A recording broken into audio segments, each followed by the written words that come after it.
I have had quite a few questions recently on aging and fat loss and menopause and perimenopause and what to do with hormones. So I thought I would just come on and talk a little bit about that.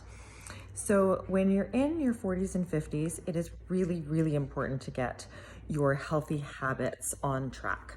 So meaning doing lots of movement, walking, lifting heavy weights. That's a huge thing to build bone density as well as muscle, which will really help later on in life with independently functional living, as well as prevent osteopenia, osteoporosis, and just help you able to function independently.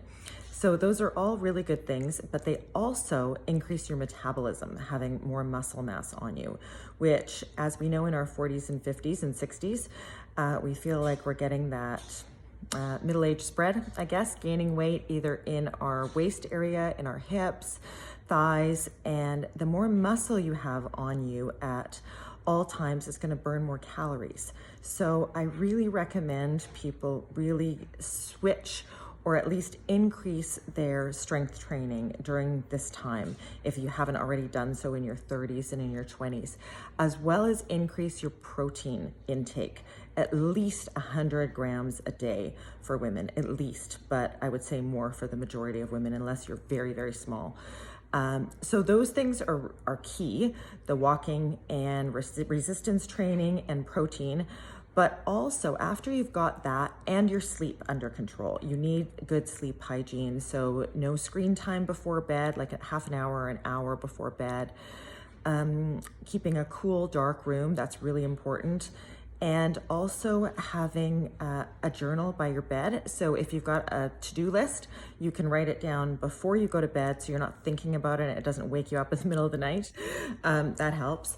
But also after all of those, you should also get a hormone blood panel done, or the Dutch test is another one. But definitely to see where you're at with your hormones, because if you've got all those in check, that could be something that needs to be adjusted if you're not able to adjust it just with healthy living habits, like I've just recommended. Oh, another one, alcohol. Keep the alcohol really, really low.